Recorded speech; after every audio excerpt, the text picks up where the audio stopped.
RMS value को read करेगा। किसको रीड करेगा? आरएमएस वैल्यू को। ठीक है, तो वी आर, अच्छा यहां पर करंट क्या थी, पहले करंट को निकाल लो। करंट क्या थी? करंट बोलो। 10 साइन ओमेगा टी। ठीक है, अगर आप बात करते हो रेजिस्टेंस के क्रॉस, किसके क्रॉस? तो रेजिस्टेंस के क्रॉस एसी और डीसी की जो वैल्यू आएगी वो सेम ही आएगी। जो एसी रीड करेगा वही डीसी रीड करेगा। ठीक है, अरे हाँ ना बोलो। तो एसी अगर हम यहां पर निकालेंगे तो कितना आएगा? 3 इंटू करंट कितनी आ रही? मैक्सिमम करंट 10, रेजिस्टेंस कितना है? 3 ओम। ठीक है, तो मैक्सिमम वैल्यू कितनी आएगी यहां पर? 3 इंटू एसी और डीसी के लिए सेम ही रहेगा, याद रखना, एसी और डीसी के लिए सेम। तो आंसर क्या आएगा? B1 की रीडिंग कितनी आएगी? B1 की रीडिंग 30, कितना आएगा? 30 वोल्ट। क्या ये बात समझ में आई सभी को? इस जगह पे आरएमएस वैल्यू मत लेना। किसके क्रॉस? किसके क्रॉस?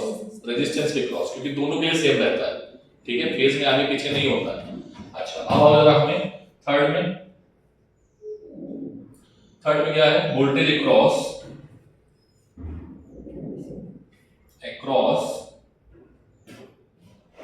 सी। क्या आएगा formula? BC is equals to I, ठीक है, इनटू I नॉट XC। हमने बोला तो सबसे पहले मैक्सिमम वैल्यू पे जाना। ठीक है, I नॉट की वैल्यू कैसे निकालोगे? I की वैल्यू कितनी गिवन है? 10 sin ओमेगा t। कितनी गिवन है? 10 sin ओमेगा t। ठीक है, और मल्टीप्लाई कितने से करेंगे? कितने से? 3 से 4 से मल्टीप्लाई कर दिया। ठीक है, तो that will be equals to, अच्छा करंट इसमें वोल्टेज आगे होगा या पीछे होगा? करंट से वोल्टेज आगे होगा या पीछे होगा? कितना पीछे होगा? π/2। तो यहां पर हम डायरेक्टली लिखते हैं sin ओमेगा t माइनस π/2। क्या रिजल्ट आ गया? What is the value of V not? V not कितना आएगा? V नॉट मैक्सिमम वैल्यू क्या है? V नॉट कितना है? 40 वोल्ट। अरे हाँ ना बोलो। ठीक है, अगर हम इसके क्रॉस कैपेसिटर लगाते हैं वोल्ट मीटर, तो ये किस वैल्यू को रीड करेगा? किस वैल्यू को रीड करेगा? आरएमएस वैल्यू को। किसको रीड करेगा? आरएमएस को। तो इसकी आरएमएस वैल्यू क्या आएगी? ये हो गया चौथा, VRMS 40 अपॉन, कितने लोग समझ में आ गया है कि सर नहीं लिखा है 40 अपॉन रूट 2? कैसे लिखा? क्योंकि ये फॉर्मूला होता है। ठीक है, इसको आप ऐसे भी लिख सकते हो 20 रूट 2। ठीक है, रूट 2 से ऊपर नीचे मल्टीप्लाई करके। ठीक है, हाँ ना बोलना पड़ेगा। ठीक है, और क्या निकाल सकते हैं इसमें? एक चीज और निकाल सकते हो। ठीक है, यहां से इसका ईएमएफ बता सकते हो। ईएमएफ बता सकते हो इसका कितना होगा? ईएमएफ बोलो। ई नॉट की वैल्यू तो निकालनी पड़ेगी ना तुम्हें। तो ई नॉट कितना निकालोगे?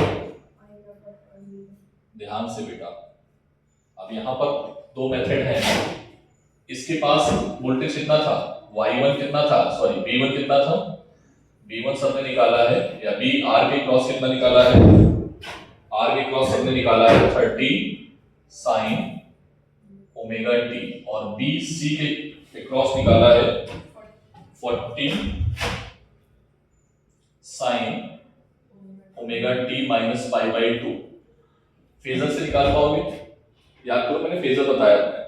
क्या कैसे बताया था? कि ये हो गया sin ओमेगा t, क्या हो गया? ठीक, 30 क्या आ गया इधर, दूसरा 40 आ गया किधर? ये आ गया 40। कितना है? कितना है वो? 40। क्या ई नेट निकाल पाओगे? ई नेट कितना आएगा? 50। चेक करके देख लो। ठीक है, ये 4 है, ये 3 है। 10 5 कितना आएगा? अगर हम 5 निकालें, 10 5 परपेंडिकुलर मतलब 4/3, 4/3 कितना होता है 37 या 53? हाँ 53, चलो हम बोल देते हैं 53। देख लेना भाई, मानसी बोल रही तो मैंने मान लिया है 53, ठीक है। नाउ ई नॉट कितना आएगा, ई नॉट कितना आएगा 50 साइन, बोलो ओमेगा टी, आगे है पीछे है, पीछे इधर है पीछे, तो माइनस साइन 53, क्लियर, ये आ गया। एक सेकंड रुक जाओ बेटा, बहुत सारे क्वेश्चन कितने हो गए, 1 2 3 4, ये हो गया 5, ये हो गया 5, ठीक है। ये करने का दूसरा तरीका मैं बताऊंगा अभी, ये चीज अभी दूसरा मेथड भी बताऊंगा इसमें, ठीक है। बट अभी ये मेथड पे आप फोकस इसलिए करो क्योंकि ये मेथड आपके क्वेश्चन कभी गलत नहीं करवाएगा, ठीक है। अगर आपने यहां पर वोल्ट मीटर लगाया, ये यहां पे वोल्ट मीटर लगाया V3, क्या लगाया V3, तो ये कौन सी वैल्यू को रीड करेगा सर, ये इस वाली वैल्यू को रीड करने वाला है, ठीक है। किसको रीड करने वाला है, इस वाली वैल्यू को। तो इस वाली वैल्यू का जो रीडिंग आएगा वो कितना आएगा, reading of V3, reading of V3, ठीक है। क्या आ जाएगा 50 आएगा या 50/√2 आएगा, आरएमएस वैल्यू को रीड करना, कौन रीड करेगा आरएमएस वैल्यू को। तो क्या आ जाएगा V3 is equals to 50/√, ठीक है। यू कैन ऑल्सो राइट 25/√, ठीक है, नोट डाउन। अच्छा एमीटर कितनी रीडिंग देगा, अगर एमीटर लगा हुआ है, पांचवा क्वेश्चन क्या है, सातवां, यहां लिखूं मैं 7th number, reading of ammeter, reading of ammeter कितना होगा बेटा, कोई मुझे बताएगा। सीरीज में करंट सेम होती है, तो करंट इसके पास आएगी, कितनी आएगी ये वाली, और ये किसको रीड करता है आरएमएस वैल्यू को, तो मैं डायरेक्टली लिख दूं 10/√2 मतलब 5√2 एम्पियर। कितने क्वेश्चंस हो गए देख लो, ठीक है।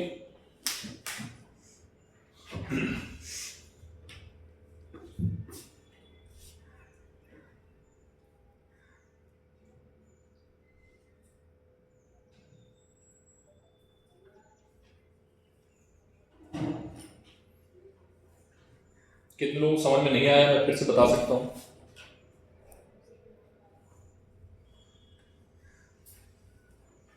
रेंजिमा समझ आया, नहीं आया, जल्दी तो नहीं पढ़ा रहे हैं, धीरे आराम से पढ़ा रहे हैं, ठीक है।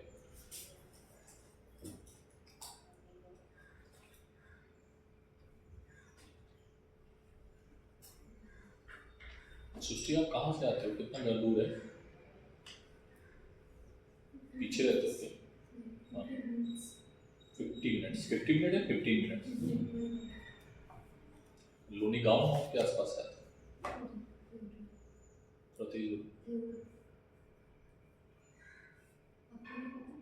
तो बहुत धीरे बोल रहे हैं, पता भी होगा तो सुनाई नहीं देना।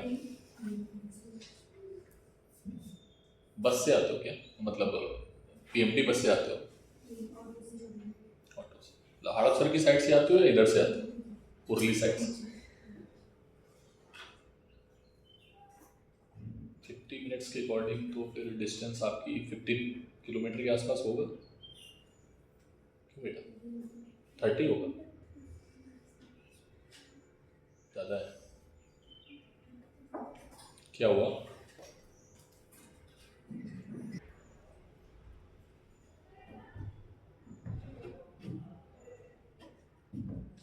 क्वेश्चन देखो इधर पे, सभी नोट कर लिया पहला वाला क्वेश्चन, चलो इधर देखो, वोल्टेज अक्रॉस, मैं ऐसे बताऊंगा ओनली, वोल्टेज अक्रॉस रेजिस्टेंस क्या होगा, V is equals to IR, I की वैल्यू कितनी है 20, R की वैल्यू कितनी है 4, तो ये हो गया 20, ये हो गया 4, आंसर आएगा व्हाट 80, ठीक है। What is the reading of reading of V1 कितनी आएगी, ठीक है, is that clear. Voltage across L, inductor के क्रॉस वोल्टेज क्या होगा, ठीक है, क्या आएगा, VC is equals to I into I की वैल्यू, I की वैल्यू कितनी है 20, XC की वैल्यू कितनी है 3, this will be equals to 60 minus और प्लस, समझ में आया कि नहीं आया, ठीक है। V मैक्सिमम 60 60, ठीक है, बोलो, सो दैट इज 30√2, ठीक है, बोलो भाई। रीडिंग ऑफ B2 की रीडिंग क्या मैंने निकाली थी बेटा, पहले B2 की रीडिंग शायद नहीं निकाली है, देख लेना उसको। ये B2 की रीडिंग है, B2 की रीडिंग क्या होगी, B2 की जो रीडिंग आएगी वो कितनी आएगी 30√2, ठीक है, तो ये आ गई reading of B2, reading of B2, ठीक है। What is this 80, what is this 60, आना बोलना पड़ेगा, this is प्लस,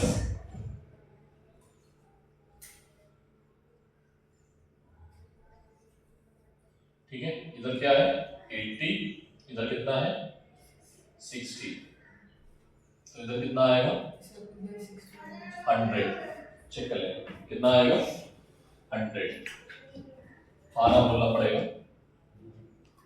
ठीक है, तो ये आएगा 8/6, मतलब 4/3, सेम आंसर, ठीक है। What is the reading of this 100 plus, और यहाँ पर क्या आ जाएगा 100, यहाँ पे कितना आएगा, ठीक है, हालांकि मुझे करना नहीं था, आप ही को करना था, बट आप कह रहे थे तो मैंने कर दिया। रीडिंग ऑफ एमीटर कितना आएगा,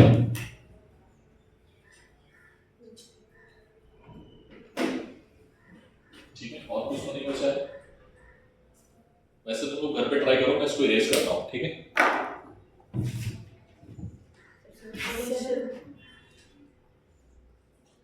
मैं इसको इरेज कर रहा हूँ, ठीक है, घर पे ट्राई करो खुद से।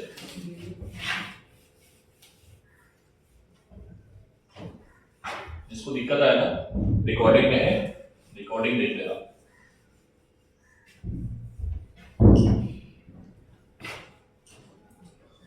Now go on the derivation,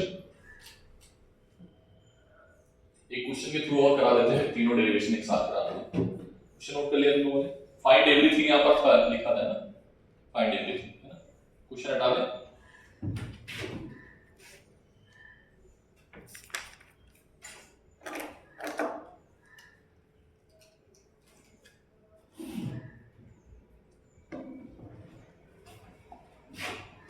बेटा नोट कर लिया,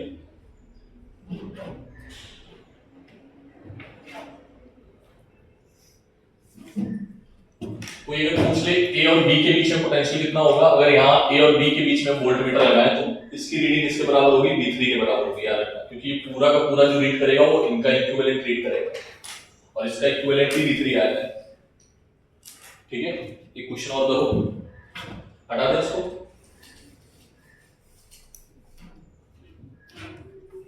क्वेश्चन नोट करना, क्वेश्चन इज,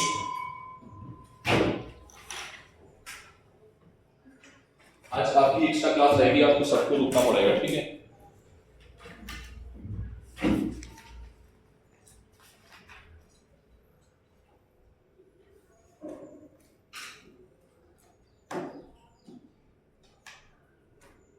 ये है L, इसका वैल्यू गिवन है, that is XL 10 ohm, R XC data is given 7 and 4, so R is 4 ohm and this is 7, ठीक है। एंड करंट है फ्लोइंग, करंट की जो वैल्यू है वो है 10 साइन ओमेगा टी। कितनी है? 10 साइन ओमेगा टी, ठीक है। Find everything. सर ये एवरीथिंग लिख रहे हो आप, लिख तो कुछ रहे नहीं। अरे भाई इतना तो मैं बता ही दूंगा ना क्वेश्चन में, ठीक है। क्वेश्चन समझ में आ गया? फाइंड एवरीथिंग में क्या क्या हो सकता है वो मैं सारी चीजें आपको बताने वाला हूँ, ठीक है। ठीक, चले करें, बोलो। सबसे पहले वोल्टेज अक्रॉस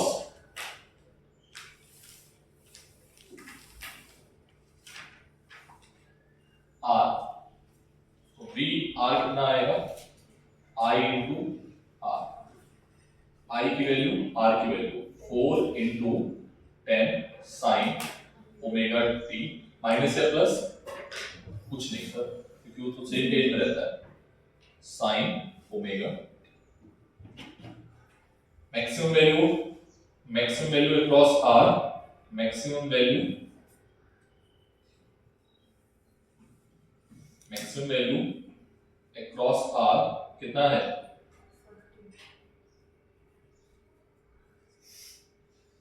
वी आर 40, ठीक है। इसकी कौन सी वैल्यू है? Maximum value. अगर आप इसके क्रॉस वोल्ट मीटर लगाओगे कितनी रीडिंग रीड करेगा?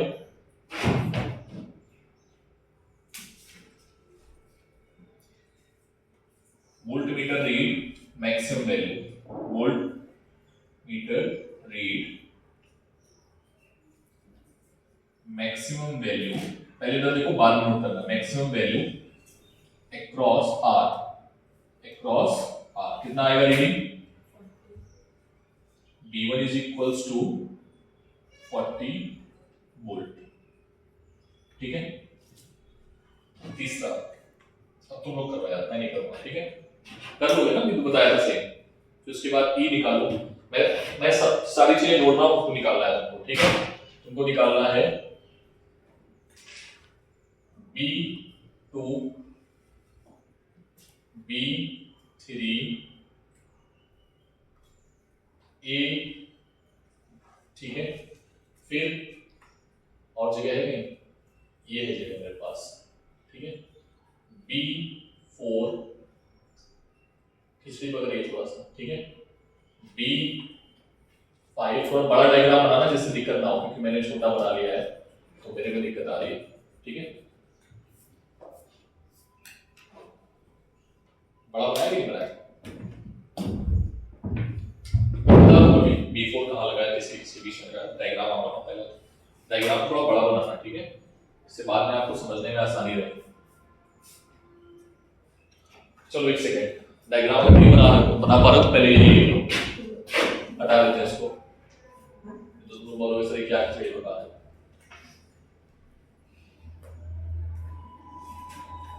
थोड़ा तेजी में करो, जल्दी से।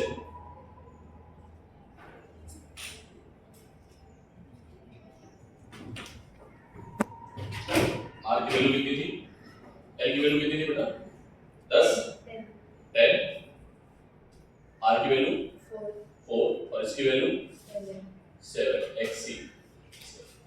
कर लो इसे, 5 मिनट समझ लेना, जल्दी करो।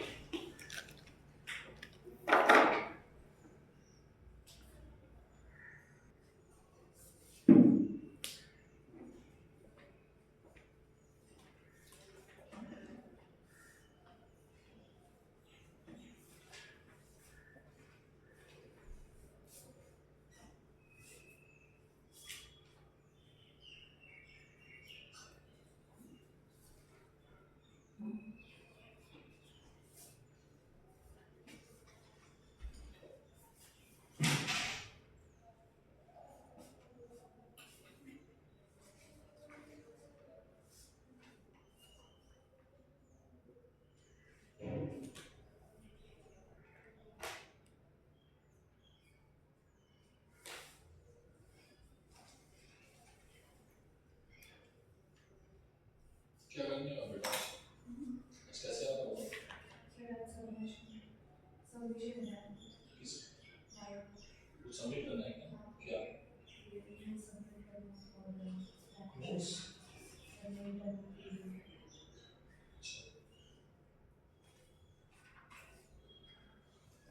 चैनल ले लेना, चैनल सबमिट करना है दिवाली से पहले, मैं डेडलाइन डाल दूंगा आज ही, ठीक है। मैं भेजूंगा अभी जर्नल्स में जो प्रैक्टिकल है ना वो भेजूंगा, दिवाली से पहले सबमिट करना, दिवाली के बाद मैं चेक करूंगा।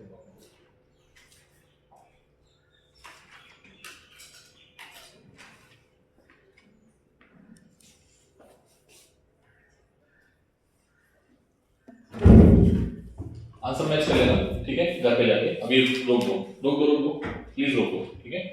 सभी लोग रोक दो, मैंने आंसर लिख दिया है, ठीक है। आप मैच करना जाके वैसे ही लगाना, बिल्कुल और कुछ नहीं करना बेटा। 2.4 देखो जल्दी से, 2.4 आरसी सर्किट है, इसमें है, कह रहे हैं कि सी है, आर है, और करंट की वैल्यू, ईएमएफ की वैल्यू गिवन है ई नॉट साइन ओमेगा टी, ठीक है। बोलो, तो हमें ई नॉट गिवन है, हमें क्या निकालना पड़ेगा, आई निकालना पड़ेगा। हम मैक्सिमम वैल्यू पे हिट करेंगे, ठीक है। तो बेटा यहाँ पर कंसीडर जो किया है वो आरसी सर्किट है। अगर करंट निकालोगे तो करंट क्या आएगी, करंट जो निकालोगे सी के क्रॉस कितना आएगा, I naught sine omega t plus 5। अब हमें आई नॉट की वैल्यू निकालनी है और 5 की वैल्यू निकालनी है। सर 5 की वैल्यू आपने π/2 क्यों नहीं लिखी बेटा? π/2 हम डायरेक्टली नहीं लिख सकते हैं अगर हम पूरे सर्किट की बात करते हैं, क्योंकि पूरे सर्किट में दो कंपोनेंट हैं। अगर केवल सी होता तो हम π/2 लिख देते, केवल एल होता तो हम π/2 लिख देते, लेकिन अगर एक से ज्यादा है तो हम उसका नेट निकालेंगे। तो नेट निकालने का यहाँ से डायरेक्टली फॉर्मूला, ये फेजर हमें ना निकालना पड़े, जो आप बार बार कर रहे थे वो ना निकालना पड़े, उसके लिए डायरेक्ट फॉर्मूला है। कैसे किया है देखो ध्यान से, इन्होंने क्या किया है, फेजर डायग्राम ड्रॉ किया है सी और आर का। आपको पता है आई और आर जो होते हैं, सॉरी आई और बी जो होते हैं अक्रॉस आर, वो सेम डायरेक्शन में होते हैं। तो इन्होंने एक डायरेक्शन बना दिया है, इस डायरेक्शन को तुम साइन ओमेगा टी मान सकते हो, लिखना नहीं बट यहाँ पर चाहो तो लिख सकते हो, क्योंकि कंटीन्यूअसली फेजर ही बना है इस जगह पे, अरे हाँ ना बोलना पड़ेगा, ठीक है। अब उसके बाद अगर हम बात करें सी में, तो सी में देखो तुम π/2 कितना पीछे है, π/2 पीछे है आपकी करंट या वोल्टेज जो है वो पीछे है π/2, अरे हाँ ना बोलना पड़ेगा, ठीक है, क्योंकि कैपेसिटेंस में वोल्टेज क्या होता है, π/2 पीछे होता है। क्लियर है बात? अब यहाँ पर आप क्या बनाओ, फेजर बनाओ। तो यहाँ पर जब नेट निकालोगे तो नेट निकालोगे पाइथागोरस थ्योरम से। तो पाइथागोरस थ्योरम से आपको देखने को मिलेगा कि कैपेसिटर के क्रॉस जो आपका वोल्टेज है वो π/2 पीछे है।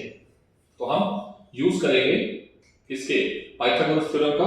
पाइथागोरस थ्योरम में जो पैरेलल उन्होंने ड्रॉ किया है डैंडेज वाला, उसकी वैल्यू अगर देखो ना तो इधर वैल्यू आएगी BC और इधर आएगा VR।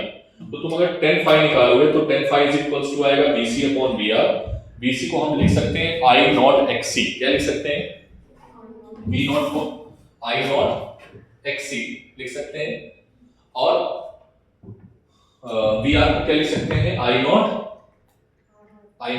R, ठीक है। I नॉट से I नॉट कैंसिल हो जाएगा, ठीक है। तो क्या मिलेगा, XC/R। XC की जगह पे हम क्या लिख सकते हैं, 1/ωc × R। ओमेगा की जगह क्या लिख सकते हैं, 1/2πf, चाहो तो लिखो ना लिखो, ठीक है। अब हमें सर निकालना है इसमें E की वैल्यू। E नेट कैसे निकालते थे, E नेट निकालते थे वेक्टर, जब 2-3 थे वेक्टर। यहाँ पर बहुत इजी बात ये है, अगर मैं इसी क्वेश्चन को लिख दूं ना, यहाँ पे इसी क्वेश्चन को लिख दूं, ध्यान से देखना, इसी क्वेश्चन को मैं चेंज करूं और मैं लिख दूं π/3, कितना लिख दूं, तो ये एडवांस के क्वेश्चंस बन गए। किसके क्वेश्चंस बनेंगे सर, VR कितना आएगा, VR आएगा ω/t + π/3। VL कितना आएगा, प्लस π/3 प्लस π/3, समझ रहे हो? तो इसको सॉल्व करके आप सॉल्व करोगे कितना आएगा, π/2 में से π/3 जाएगा, सॉल्व करके देख लेना, जो भी है वो आंसर होगा, ठीक है। और फिर जो नेट आएगा वो ये नहीं आएगा, फिर यहाँ पर कुछ ना कुछ एंगल चेंज हो जाएगा। तो ये एडवांस लेवल के क्वेश्चंस बन जाते हैं। Is that clear? लेकिन अभी यहाँ पर हमें क्या पता है, हमने डायरेक्टली निकाल लिया पाइथागोरस थ्योरम से E नॉट = V0² + VC², ठीक है। VR की वैल्यू पता है, BC की वैल्यू पता है, यू कैन डायरेक्टली पुट, तो E नॉट = आएगा अंडर रूट के अंदर R² + XC², ठीक है। कितना आ जाएगा? तो आई नॉट इज इक्वल्स टू क्या आएगा? E not upon effective resistance. कौन सा रेजिस्टेंस? Effective resistance. क्लियर है? बोलो। तो इसको अगर तुम ना देखो तो तुम डायरेक्टली डेरिवेशन देखो, मैं आपको बताता हूं। डायरेक्टली डेरिवेशन जाओ थर्ड पे, ठीक है? सभी ने देख लिया? थर्ड वाला डेरिवेशन देखना जो घर से आपको करके आना है, ठीक है? और ये तीनों उसके साथ फ्री मिलेंगे। थर्ड वाला लिखा है सीरीज एलसीआर सर्किट, देखा? ये दोनों फ्री मिलेंगे उसके साथ। देखो जरा, इसमें आर भी लगा है, एल भी लगा है, सी भी लगा है, ठीक है? अब मैं क्वेश्चन आराम से पढ़ रहा हूं, ध्यान समझना। आर के क्रॉस पोटेंशियल वीआर, एल के क्रॉस पोटेंशियल वीएल, सी के क्रॉस पोटेंशियल वीसी। डायग्राम में दिख रहा है। करंट जा रही है आई नॉट और पोटेंशियल है ई, और ई हमें गिवन है, कितना गिवन है? ई नॉट साइन ओमेगा टी, ऊपर पहले से दे दिया है। तो अब आपको निकालना है आई। क्या निकालना है? आई। क्या निकालना है बेटा? आई। वोल्टेज अक्रॉस आर कितना होता है? VR is equals to I naught R with same phase. Voltage across L, VL is equals to I naught XL, जहां वीएल जो है वो लीड करेगा। कितना लीड करेगा? Pi by 2। क्लियर है बात? वीसी कितना है? आई नॉट एक्ससी। कितना है बेटा? आई नॉट एक्ससी, जहां पर वीसी जो है वो पीछे है कितना? आई से पाई बाई 2 लिखा हुआ है। बोलो भाई, ठीक है? फेजर डायग्राम अगर हम बनाएं तो हमने इसमें एक चीज मानी हुई है, मैं पहले से बता देता हूं। इस डायग्राम में आपने एल को डोमिनेट माना है। क्या माना हुआ है? एल को डोमिनेट मतलब एल को बड़ा माना है। तो डायग्राम में एल को बड़ा लिखो। Here L is greater than C, या ऐसे लिख लो L is dominant circuit, L is dominant in the circuit, ठीक है? अगर तुमने एल को बड़ा माना है तो जो फेजर बनेगा, नीचे की ओर है बीसी, ऊपर की ओर है बीएल, तो नेट किधर बनेगा? BL minus BC. देखो दो वेक्टर बने हैं ऊपर, एक बीएल है और एक बीसी है, ठीक है? लेकिन बीएल बड़ा है तो बीएल में से बीसी को घटाया है, तो दूसरा वेक्टर डी पॉइंट पे तुम्हें दिख रहा है। डी पॉइंट पे जो वेक्टर है वो नेट वेक्टर है बीएल माइनस बीसी का। क्लियर है बात? अरे हाँ ना बोलो भाई, ठीक है? एक आ गया बीएल माइनस बीसी और एक है बीआर। पाइथागोरस थ्योरम लगा के क्या आप ई निकाल सकते हो? तो ई इज इक्वल्स टू क्या आएगा? परपेंडिकुलर का स्क्वायर अंडर रूट के अंदर, ठीक है, प्लस बेस का स्क्वायर। तो परपेंडिकुलर का स्क्वायर क्या है? बीएल माइनस बीसी का स्क्वायर प्लस बीआर स्क्वायर। कितने लोगों को समझ में आया हाल? दिखाओ, देखो मैं डायग्राम बुक बना के दिखाता हूं। दो बच्चों,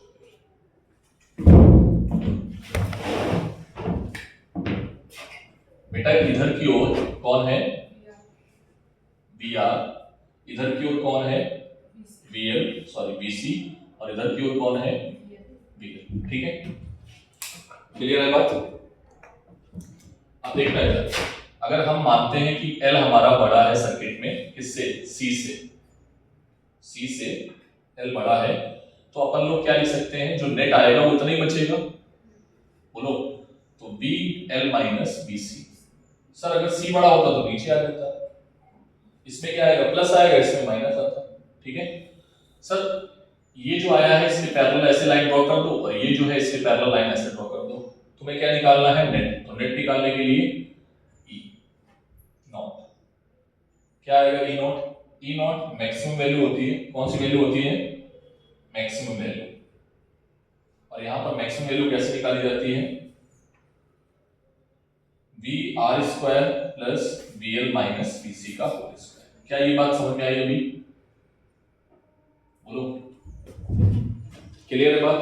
अरे हाँ ना बोलना पड़ेगा। ध्यान से देखना बेटा, यहां पर एक चीज हम मान रहे हैं, ई नॉट इज इक्वल्स टू हमारा क्या आ गया?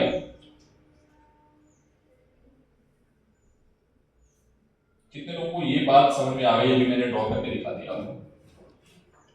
हाथ उठाओ, अगर नहीं आया तो बताओ, फिर मैं बता दूंगा, क्योंकि बहुत इंपॉर्टेंट डेरिवेशन है, most most most important derivation for your board exam, ठीक है? बोलो रिंजिमा, कहां पे नहीं आया? जिसको पहले हाथ उठाओ जिसको नहीं आया है,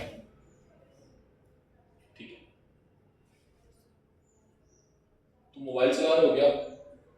क्या कर रहा है? हाँ,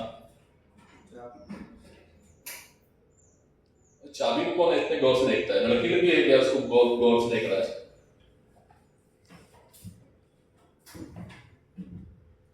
क्या ये बात समझ में आ गई?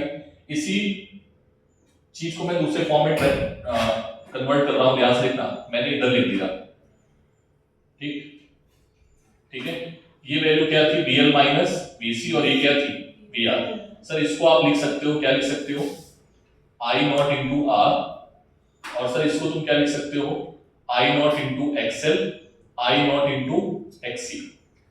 ये बना हुआ नहीं बनाना आप खुद से, ये बना हुआ नहीं है, इसको खुद से बनाओगे, ठीक है। तो हम केवल अब R और XL XC लेंगे, ठीक है। इसको हम इक्विवेलेंट तोड़ेंगे इस तरीके से। हमने क्या किया? इधर R कर दिया, इधर XL कर दिया, और इधर XC कर दिया। सर इधर फिर क्या आएगा? इधर आपने E नॉट लिखा था वहां पे, तो यहां पर भी तो कुछ लिख दो। तो हमने कहा यहां पर Z लिख दो। यहां पे क्या लिख दो? Z। Z क्या है? Z को हम लोग बोलते हैं इंपीडेंस। क्या बोलते हैं?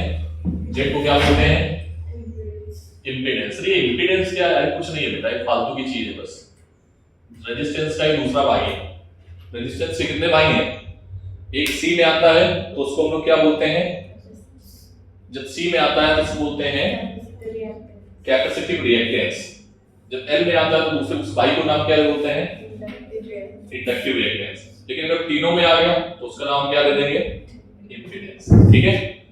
तो अगर आप बोले कि दो लोग हैं तो इंपीडेंस में कौन कौन आएगा? मान लो कि यहां पर केवल L था तो केवल L आता और R आता, तो Z क्या आता? Z क्या आता? उसका फॉर्मूला देखो। Z कैसे निकालोगे? सर आपने अभी भी लिखा था यहाँ पे आप ऐसे भी लिख सकते हो। मैंने कहा हाँ लिख दो भाई, कोई दिक्कत नहीं है। I not square R square plus XL minus XC का होल स्क्वायर, और I नॉट को बाहर कर लो। कितने लोगों को ये बात समझ में आ गई है? सबने जो लिखा है, ठीक है। I नॉट से I not cancel, this is called Z। XL और XC की वैल्यू ऑलरेडी सर आपको बता चुके हैं, 1 बाई ओमेगा C और ओमेगा L, ठीक है। तो ये इस फॉर्मूले को हम लोग बोलते हैं इंपीडेंस। क्या बोलते हैं इसको? क्या बोलते हैं? Impedance triangle. क्या बोलते हैं इसको? क्या बोलेंगे इसको? Impedance triangle. समटाइम्स एग्जाम में आपसे पूछा जाता है draw impedance triangle and what is the impedance triangle. कोई दिक्कत? बेटा एक सेकंड रुक जाओ, सारी चीजें बता ही देता हूं, कितना लिख दिया है। यहां पे आप इसको बोलोगे फाई। क्या बोलोगे? फाई। तो फाई बताओ जरा क्या आएगा? tan phi.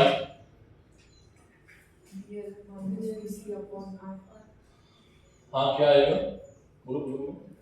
tan phi is equals to BL minus BC upon BR। हाँ ठीक है सर। तो I नॉट XL लिख दें इसकी जगह पे, I नॉट XC लिख दें upon I naught R। Sir tan phi is equals to, ये सारे फॉर्मूले बन रहे हैं, पता है तुम्हें? ये सब छोटे छोटे फॉर्मूले हैं। ये आ गया, कोई दिक्कत? अरे हाँ ना बोलना पड़ेगा। सर cos फाई क्या आएगा?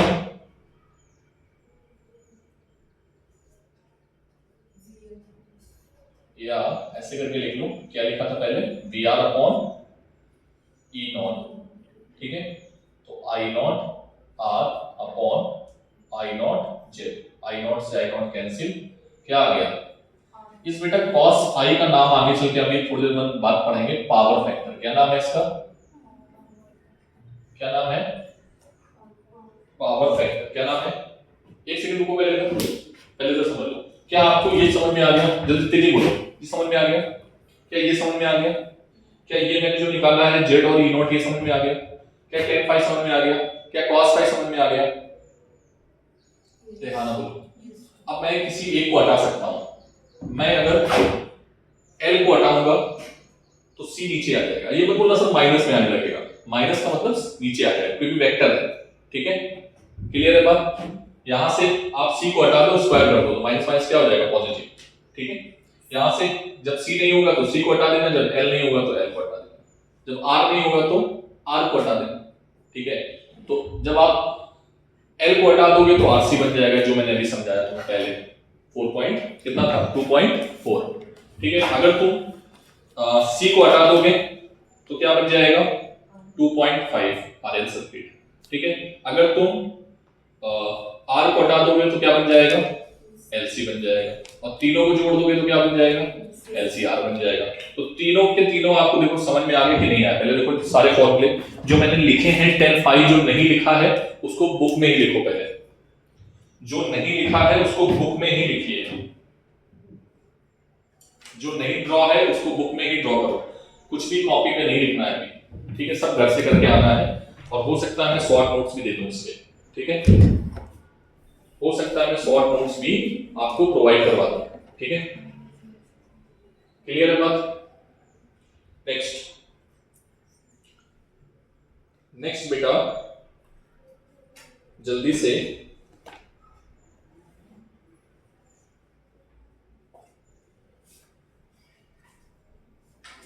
बोले। नेक्स्ट हेडिंग तो जल्दी खत्म करते हैं, आज कवर करना है काफी कुछ। नेक्स्ट, ये समझ में आ गया ना? अभी तो कोई डाउट नहीं है ना किसी को? 32 साल की डाउट है, थोड़ा सा भी रहे, थोड़ा सा भी तो पूछ लेना, ठीक है? भागना नहीं, चैप्टर बहुत इंपॉर्टेंट है, एक ना एक क्वेश्चन जरूर आता है नीट में, ठीक है? अदरवाइज फंस जाओगे, ठीक है? नाउ नेक्स्ट हेडिंग है पावर इन एसी सर्किट, ठीक है? Power in AC circuit. Sir ये पीछे वाला छोड़ दो, नहीं छोड़ नहीं रहे, कुछ भी सब बताएंगे। क्वेश्चन नंबर 4 आप घर से करके आओगे, देख लेना, जो भी है बेकार बेकार सा क्वेश्चन है, वही हम कर रहे थे थोड़ी देर पहले, ठीक है? इसमें क्या गिवन है? L गिवन नहीं है, C गिवन नहीं है, और उसके क्रॉस में पोटेंशियल दे दिया है, तो हम L और C निकाल लेंगे। ओमेगा से हम L और C निकाल लेंगे, ठीक है? XL is equals to omega L, ठीक है? XL is equals to omega L, तो हम वहां से क्या क्या निकाल लेंगे, ये देख लेना क्वेश्चन, ठीक है? बाकी मैं क्वेश्चन कराऊंगा आपको, क्लियर है? हाँ, पावर फैक्टर देखो, पावर कैसे निकालते हैं किसी भी सर्किट में। तो बेटा पावर के लिए ध्यान से देखिएगा, the average power dissipation in LCR circuit, क्या गिवन है? The average power dissipate in LCR circuit. हमने मान लिया B इज इक्वल्स टू क्या है? V not sin omega t। तो I क्या आएगा? या तो I पीछे होगा या फिर I आगे होगा। अब इसमें I को निगेटिव माना है, मतलब क्या है? L डोमिनेंट सर्किट है। कौन सा डोमिनेंट सर्किट है? L में ही तो पीछे होता है ना I, L में I पीछे होता है, तो L डोमिनेंट है। सर प्लस भी लिख दो, तो ठीक है, तुम प्लस भी लिख दो, उसके ऊपर माइनस के ऊपर प्लस लिख दो, बुक में जल्दी से लिखो तेजी में। तो जहां जहां माइनस है उसके साथ साथ प्लस भी लिखते जाओ, ठीक है? तो इंस्टेंटेनियस पावर क्या आएगी? पावर का फार्मूला होता है V into I, होता है ना फार्मूला? तो V की वैल्यू पुट कर दी और I की वैल्यू पुट कर दी, ठीक है? अगर तुम प्लस वाला डालोगे साइन के साथ, तो साइन में प्लस वाला ही फार्मूला आएगा, ठीक है? साइन में इसका फार्मूला आएगा। एक चीज ध्यान रखो, मैं आपको फिर क्लियर कर देता हूं। सर यहां पर हमेशा क्या ले रहे हैं? साइन ले रहे हैं। सर क्या यहां पर cos का भी फंक्शन लिया जा सकता है? हाँ लिया जा सकता है, लेकिन cos का फंक्शन लिया जाएगा तो फिर वो cos के तरीके से आपको सोचना पड़ेगा। RMS वैल्यू तो सेम ही रहती है, RMS वैल्यू क्या रहती है? सेम, फिर cos के तरीके आपको सोचना पड़ेगा। लेकिन कभी भी नीट ने ऐसा नहीं किया है अभी तक। जेई ने बहुत बार किया है, लेकिन नीट ने कभी भी ऐसा नहीं किया है कि यहां पर तुमको चेंज कराए, ठीक है? लेकिन अगर क्वेश्चन तुमको एक्सरसाइज में मिलते हैं, मैंने अभी देखे नहीं है, सॉल्व नहीं किए हैं, अगर मिलते हैं तो फिर आप उसी तरीके से सोचोगे कि हम बेसिक पे जाएंगे। किस पे जाएंगे? आरएमएस निकाल लेंगे, एवरेज निकाल लेंगे, और उसके अकॉर्डिंग हम आगे पीछे करेंगे, ठीक है? हाँ, तो B is equals to V naught sin omega t, I is equals to I naught sin omega t plus minus 5, P की वैल्यू आ गई V naught sin omega t, I की वैल्यू आ गई I naught sin omega t plus minus 5, ठीक है? V naught I naught को अलग लिख लिया, sin omega t को अलग लिख लिया, sin A plus B का फॉर्मूला लगाओगे या A minus B का फॉर्मूला लगाओगे, तो फॉर्मूले आप जानते हो, तो जहां माइनस है वहां प्लस कर देना। नाउ हमें निकालनी है एवरेज पावर। कौन सी पावर निकालनी है? हेडिंग भी तो एवरेज पावर थी ना, हेडिंग में डालो एवरेज पावर, ऊपर जो लिखा है ना पावर, उसका आगे लिखो एवरेज। कौन सी पावर? एवरेज पावर, ठीक है? तो एवरेज पावर क्या आएगी बेटा? एवरेज पावर निकालने के लिए हम लोग क्या करेंगे? वही फॉर्मूला, क्या फॉर्मूला था एवरेज करंट का? 0 से t, इधर देखो एवरेज कैसे निकालते थे? 0 से t किसी का भी I dt अपॉन 0 से t, तो 0 से t क्या आएगा? t आएगा। तो इन्होंने क्या किया है? t से डिवाइड कर दिया, नीचे देखो 1 अपॉन t, लिमिट 0 से t, इंटीग्रेट किया, क्या हो जाएगा? मल्टीप्लाई करो, v not I not sin square omega t cos phi minus v not I not sin omega t cos omega t sin phi bracket close dt। कितने लोग समझ में आ गया ये स्टेप? कितने लोगों को आ गया? सभी को आ गया? ठीक है बेटा, अब आप बहुत ध्यान से पेंसिल निकाल लो जल्दी से, इसमें थोड़ा सा सब्स्टिट्यूट करेंगे। v नॉट आई नॉट दोनों से कॉमन मिल रहा है, कांस्टेंट करके बाहर निकाल दिया उसको, क्योंकि कांस्टेंट है, मैक्सिमम वैल्यू है, कांस्टेंट है। इंटीग्रेशन के अंदर जो बचा वो मैंने लिख दिया है, ठीक है? किसी को कोई दिक्कत? बेटा ये sin square omega T cos phi, ठीक है? cos फाई भी जो है वो एक स्टेप और जोड़ लो, मैं स्टेप को लिख देता हूं, वो स्टेप तुम लोग लिखना भी, ठीक है? यहां पे वो स्टेप लिखना, ऐड करना है, तो खिचड़ी बन जाएगी वहां पे। वो स्टेप है बेटा, क्या है? v naught I naught in bracket 1 upon T cos phi को बाहर करो, जो स्टेप लिखनी है वो मैंने लिख दी है, sin स्क्वायर ओमेगा टी, ठीक है? माइनस अगेन 1 बाई टी 0 से t sin फाई को बाहर करो। यहां पर क्या, किसको बाहर करोगे? sin फाई को, और t अंदर क्या आएगा? sin omega T cos omega T, ठीक है? dt पहले इधर देखो, बाद में कर लेना। हमने क्या किया? 2 से ऊपर नीचे मल्टीप्लाई किया, कोई दिक्कत? ये फॉर्मूला बन गया sin 2, मतलब ये कंप्लीट साइकिल हो गया, और कंप्लीट साइकिल के लिए इंटीग्रेशन 0। सर इसका इंटीग्रेशन आपने हमें सिखाया है, कितना होता है? 1/2, ठीक है? तो फाइनल आंसर क्या आएगा? v naught I naught upon t into cos phi, limit लगाओगे ये आएगा इनटू t/2, t से t कैंसिल, क्या आ गया? v नॉट, इसका आंसर t/2 आएगा, ठीक है? कितना आएगा? t/2, क्योंकि लिमिट कितनी है? 0 से t cos फाई, ठीक है? इसको क्या लिख सकते हो? 2 को ऐसे लिख सकते हैं ना, आधा आधा 22 के साथ में है, ठीक है? t/2 तो आधा इसको दे दिया, आधा इसको दे दिया, ठीक है? What is this? This is RMS value, क्या है? देखो नीचे लिखा है Vrms Irms cos फाई, जो स्टेप ऐड नहीं है उसको ऐड कर लो, जैसे ये स्टेप ऐड नहीं है तो तुम लोग बाद में पूछोगे सर ये स्टेप कैसे करते हैं, ठीक है? क्या करना बेटा, एक सेकंड पहले इधर देख लो, cos फाई आया है, क्या आया है? cos फाई, तो cos फाई का मतलब ये है कि Vrms इधर लेना है, वेट बहुत इंपॉर्टेंट बात, Vrms इधर लेना है तो Irms भी उधर ही लेना पड़ेगा तुम्हें। cos फाई का मतलब क्या है? दोनों एक ही डायरेक्शन में है, दोनों का डायरेक्शन क्या है? सेम है।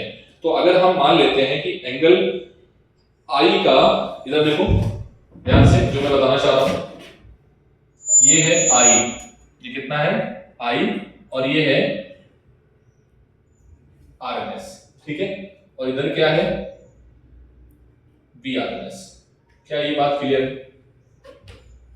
तो या तो तुम इसका कंपोनेंट इधर ले लो, या फिर तुम इसका कंपोनेंट इधर ले लो, क्योंकि दोनों को सेम डायरेक्शन में रखना है। इसका ले लूंगा, बताओ, बुक वाला ले लूं? अगर I का कंपोनेंट इधर लोगे तो क्या आएगा? I RMS cos फाई, और परपेंडिकुलर क्या आएगा? I RMS sin phi. क्या ये बात क्लियर है? अरे जिधर थीटा होता है उधर cos होता है, और उसका परपेंडिकुलर पक्का? ये इधर है ना, तो एक नीचे होगा, एक ऐसे होगा। कुछ बच्चे ऐसे भी सोचने लगते हैं, उसको भी करेंगे, भी सोच रहे हैं, वो बी का तुम कर रहे हो, किसका कर रहे हो? बी का। तो अगर बी के साथ करना है तो छेड़खानी किसके साथ करनी है? बी के साथ करनी है, तो बी के साथ क्या आएगा? बी का एक कंपोनेंट इधर आएगा, बी आरएमएस cos फाई, और बी आरएमएस sin फाई। हम बी आरएमएस, हम सर इसको आप बताना चाह रहे हो तो हम इसी को बताएंगे, इसका एक इंपॉर्टेंस है, इसलिए मैंने इसको डिसॉल्व किया है। कितने लोग ये बात समझ में आई? चलो बताओ जल्दी से, अरे हाँ ना बोलो। दिस करंट इज कॉल्ड, क्या नाम लिखा है? Wattless current. क्या बोलेंगे इसको? बस ये चीज हमें बतानी थी। cos फाई को सर ने पहले निकाला है आपको। What is cos phi? cos phi क्या होता है?